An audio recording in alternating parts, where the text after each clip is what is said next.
We move on now with the two TED-like talks, and I would like to introduce and call upon Dr. Harold Koplewicz.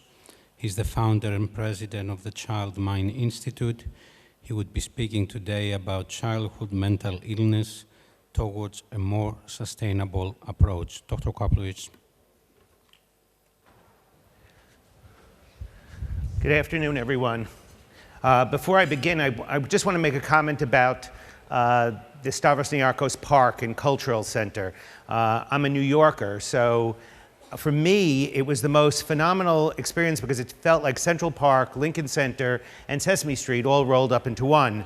But what was most remarkable is how multi-generational it was, that you could see little kids playing and having a great time, which I think you could see in lots of parks all over the world, but you saw parents and grandparents, and you actually saw parents learning about sustainability. I watched how parents seemed completely enraptured with a talk about compost. And I thought, where else would someone be able to have your kids playing, your parents watching, and you learning about what to do and how to save the environment. So today's talk is going to be about child mental health and a current approach which is totally unsustainable.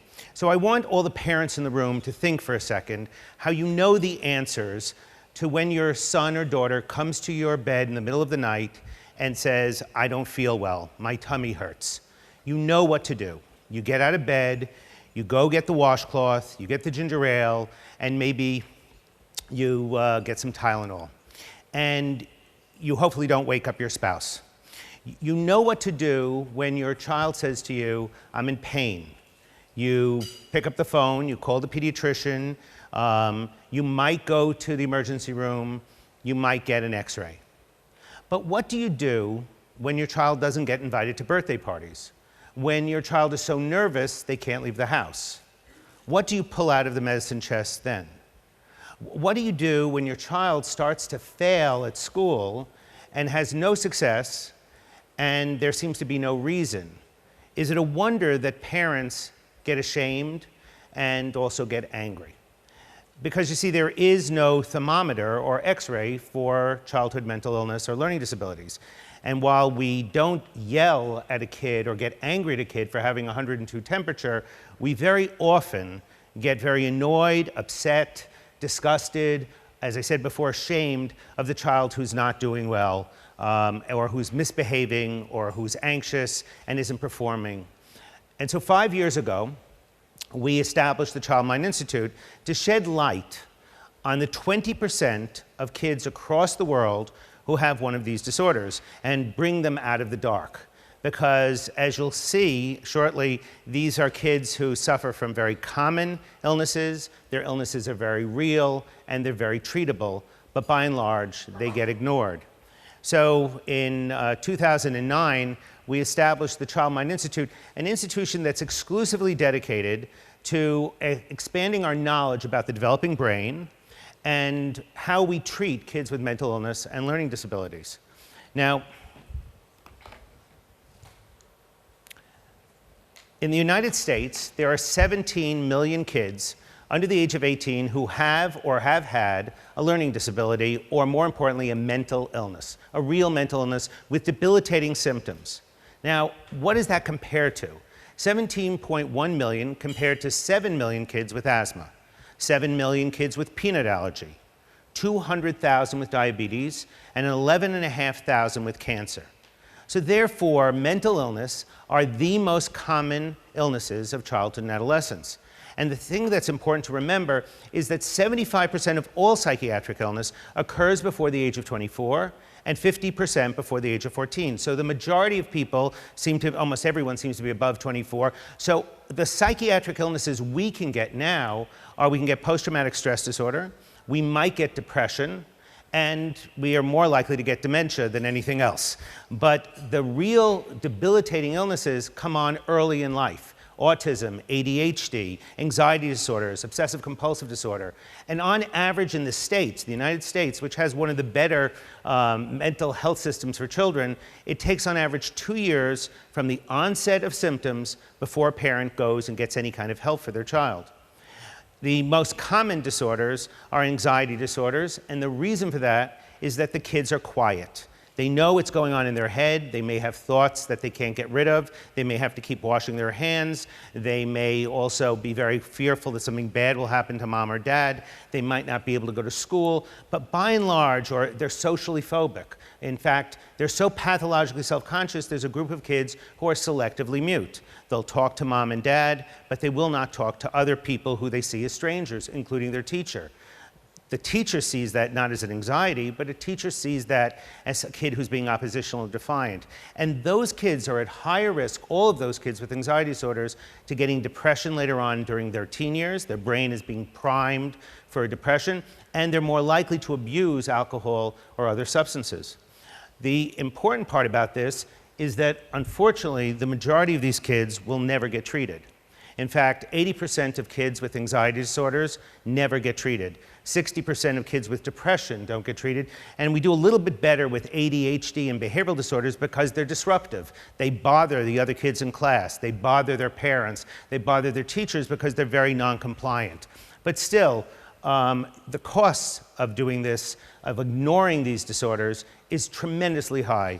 It's over $202 billion in lost costs in the United States a year for keeping many of these kids in jail and in lost productivity.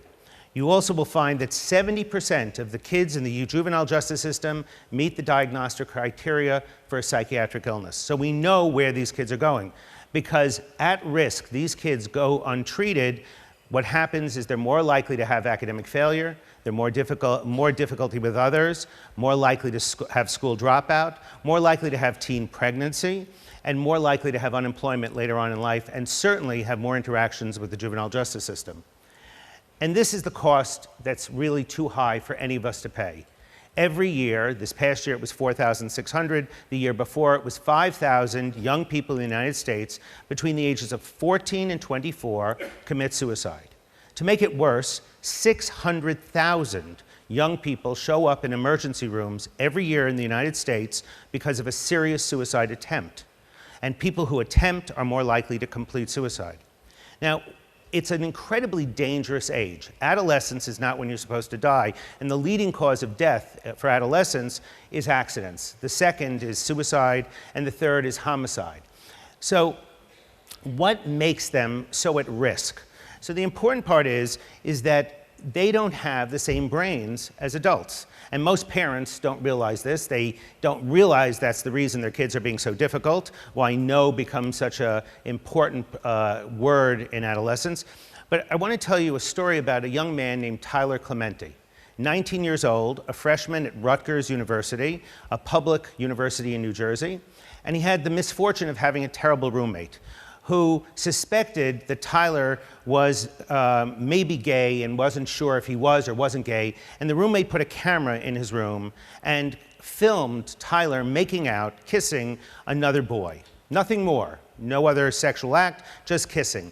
And he showed that video to 150 people at Rutgers. Now, Tyler's response to this, the incredible shame, the incredible hopelessness, was that Tyler jumped off the George Washington Bridge the next day and committed suicide. Now, if you think that shame, doing something shameful would cause you to commit suicide, in the United States we have many politicians who have done remarkably shameful things. We had a congressman named Anthony Weiner who was actually sharing pictures of parts of his body, and and someone who has a last name of Weiner should never send pictures of his body anywhere. But we also had, unfortunately, President Clinton and Governor Spitzer from New York and Governor Schwarzenegger from Connecticut, who shamed their families and were seen by millions and millions of people having to be embarrassed by this. And none of them made a suicide attempt. So the difference is that adolescents have different brains. They have a prefrontal cortex, a part of their brain, that tells you to stop, to think, to use a condom, to put a helmet on, to not drink too much. And that prefrontal cortex doesn't connect to the back of your brain, the limbic section, which is where you have the drive, and it says drink, have fun, let's dance, orgasm. And it doesn't connect to that back part. It doesn't have that governor until you're 25. There's a reason why Hertz and all the other car rental companies don't let you rent a car until you're 25. Now, it's not because they have neuroscientists at these institutions. They just figured out that the car accidents that people have between 18 and 25 are just bad business, and so it's better not to rent to them. But what's really happening, it's really a neurological or neuroscience kind of connection that doesn't mature. The brains of adolescents don't mature until 25. And once you hit 25, suicide rates actually drop precipitously. So we can't afford to keep losing almost 5,000 kids every year just in the United States. So how do you change this? Because currently we have shortages in every area.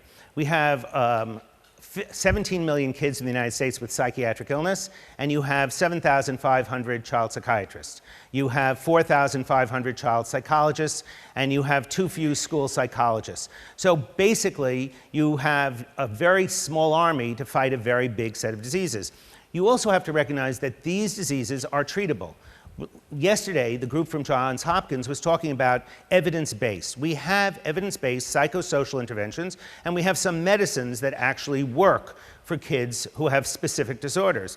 And very rarely do those interventions get given to the right kids. In fact, most of the kids, as I said, don't get treated. But what you have to also recognize is that without the thermometer, without that X-ray, without that blood test, that diagnostic test, you're still doing medicine the old-fashioned way. You're taking a history. So if I start having chest pain right now and it radiates down my left arm, you have to suspect that I'm having a heart attack. And until you take me to the doctor and get an EKG and maybe an ultrasound, we can't say it's heartburn. The problem is in psychiatry, we still just do histories. We talk to the kid, we talk to the mother and father, we might talk to a teacher. So to change this, to improve the diagnostic process, to get rid of the shame, to get rid of that stigma, we have to reimagine how we can tackle this. And in the United States, in fact, in the rest of the world, we've done this with other diseases. By the way, you're looking at kids with polio over there, and you're also looking at a mammogram. So if what you're talking about is that these are the most common set of diseases. We also have an urgent need for research. So while we're spending $202 billion, in our country we only spend $240 million on research for mental illness under the age of 24. So we have to go back. If a country or a world could tackle polio, and there was a time where people were so afraid of polio that you literally would, if a kid started coughing and you thought it might be the beginning signs of polio, you made the radio go louder. You were just petrified. And there were iron lungs throughout the world where kids would actually have their breathing done and just their head was outside the iron lung. And it was only until the world came together with a president, FDR, with a March of Dimes, with scientists, celebrities, everyone coalescing and saying, how do we tackle this? From basic science, from bench researchers, and they did the largest clinical trial ever, and you got a vaccine. The same thing happened with breast cancer. Until we had BRCA and BRCA1 and BRCA2, those genes really transformed the way we start to think about the detection of breast cancer. That women were basically told once a month to examine their breasts. The compliance with that was poor, the detection was poor, and now we know the people who are at most risk are getting most attention. And I think the one that all of us can remember is HIV. There was a time where people were so frightened by AIDS that we didn't let kids go to school who were positive. Yesterday I was thinking about it when the woman from the Elizabeth Glaser Foundation was up there. Elizabeth Glaser was the wife of a relatively well-known TV actor, and she got AIDS because of a blood transfusion while she was in the hospital delivering her kids. And so both of her children developed AIDS through her, one through the blood transfusion and one through when the child was being delivered. And this woman, basically, because of the poor treatment her child got and not permitting her oldest child to go to school, who eventually died, really took on society, really made us rethink the fact that we were talking about a virus and that we had to fight the virus and we had to fight the stigma. And today, unfortunately, that Elizabeth Glaser is long gone, but the work that she did changed the way we could think about a deadly disease. And yet, more kids will die from suicide this year than from all the kids who will die from AIDS, cancer, pneumonia combined. So we have a different kind of epidemic. And today, because of the development of lots of different scientists, we've turned a lethal disease into a chronic illness. So can you imagine us diagnosing a heart condition without an EKG, or cancer without a biopsy? That's where we still are with child mental illness. It's still history-taking. And so we need answers now. And the way to do this is to start thinking about something else that I think Nancy Cass talked about yesterday, big data and open science. That if you only have little silos, you'll never be able to change the way we think about these illnesses. So what we're about to do, in fact, we started May 1st, is we're collecting data on 10,000 kids. Now, how do you collect data on 10,000 kids? Since there's a shortage of mental health professionals, we basically decided that we're going to give away 10,000 clinical evaluations. And we're going to say to parents who are worried about their kids between the ages of 5 and 21, if you have a child you're worried about, we'll give them a free psychiatric evaluation, free psychological testing, screening for learning disabilities, diet and fitness evaluation, cardiac status, and we'll also look at an EEG and a functional MRI. And the cost of this is that you'll let us use this data and share it with scientists around the world, de-identified. So your child's identity will never be known. And so you're not only going to be getting a first class or gold standard workup, you're going to also benefit others. Now, for those of you who have ever done research, you know that you come up with a great idea and no one comes. You know, it's not like you will build it and they'll come. This is one time I've been participating in a big study where we decided to start on the island of Staten Island, one of the 5 boroughs of New York City, the most neglected, the most forgotten island. It's a borough. It's literally an island. And when I contacted the president of the borough, a man named Jimmy Odo, he actually said, what's the catch? You're going to give away 1,000 free clinical evaluations this first year, and you know what's the catch? And I explained the whole thing about research. He said, and you're starting in Staten Island? Nothing starts in Staten Island. Well, this turned out to be a terrific idea because we opened up on May 1st, and we've had 117 families sign up to have their children evaluated. In fact, already 42 kids have gone through this 8 to 10 hour evaluation, so it's done over 2 days. But the more important part is open science. Everyone talks about it, but that's what's made the breakthroughs. And again, yesterday someone talked about the Children's Oncology Program. That was a brilliant idea where pediatric oncologists decided, let's share data. In fact, they did better. Let's do the same chemotherapy this year, and we'll all get much more data this way. So what we have been doing for the last few years is we've actually, we've been sharing our data from a previous study with people as we go. So if you share before you publish, it's a little difficult if you're trying to work your way up the academic ladder, but if the idea is to get the answer and not another paper on your CV, this is the way to go. So with this one study, we have published only 6 articles, but other people have published 46. In total, for the last 4.5 years, we have published 48 articles, but 632 articles have been published by others using our data and giving credit to our biobank. But I think the important part here is that if you can find a biological root, if you could be able, and by the way, functional MRI is one of the most amazing new technologies. So if you put a child in a functional MRI, now there's a challenge here because you have to put them in there and they have to lie still. If anyone has had an MRI, you'll know for some of us it's a particularly unpleasant experience. I didn't know I was claustrophobic until I went into the functional MRI. The truth of the matter is I went in because I had this splitting headache and an internist told me, oh, when you have such a bad headache that wakes you up from your sleep, you have to have an MRI, and I thought, it's an allergy. I know it's allergy time. And he put me into the machine, and they said it'll be 25 minutes. And I swear I felt like I was in an episode from 1984, you know, where the rat was going to eat my face. The whole thing was banging and clanging. And after around 2 minutes, I said into the microphone, I'm done, and they said back, oh no, you have 23 minutes. And I said, no, you don't understand, I'm done. And they took me out, I was sweating, and I said to them, can I please have some Valium? If you give me Valium, you can do whatever you want to me. And they start whispering, and they say, no, no, no, we don't have Valium. I said, it's a hospital, you have Valium, and get a doctor here and give me intravenous Valium. I want 5 milligrams because I don't want to wait the 20 minutes. And you can hear them talking, and they're saying, oh, he's a psychiatrist. I said, I'm anxious, not deaf. I mean, what is the problem here? And so they give you the Valium, and then you can go in, and you're perfectly okay. But if you're trying to do a functional MRI, they were doing a structural MRI, you want to see how the brain is working. And so these kids can take medicine when you put them into these machines. So you actually have to practice with a mock machine beforehand so that the kid will lie still. And it's one of the reasons we stay open from 8 o'clock in the morning till 8 o'clock at night, 7 days a week, so that we can keep doing this and get good data. The other thing is we've hired engineers who are figuring out what to do with getting data when the kid moves. How can we make the collection of this data more worthwhile than just noisy?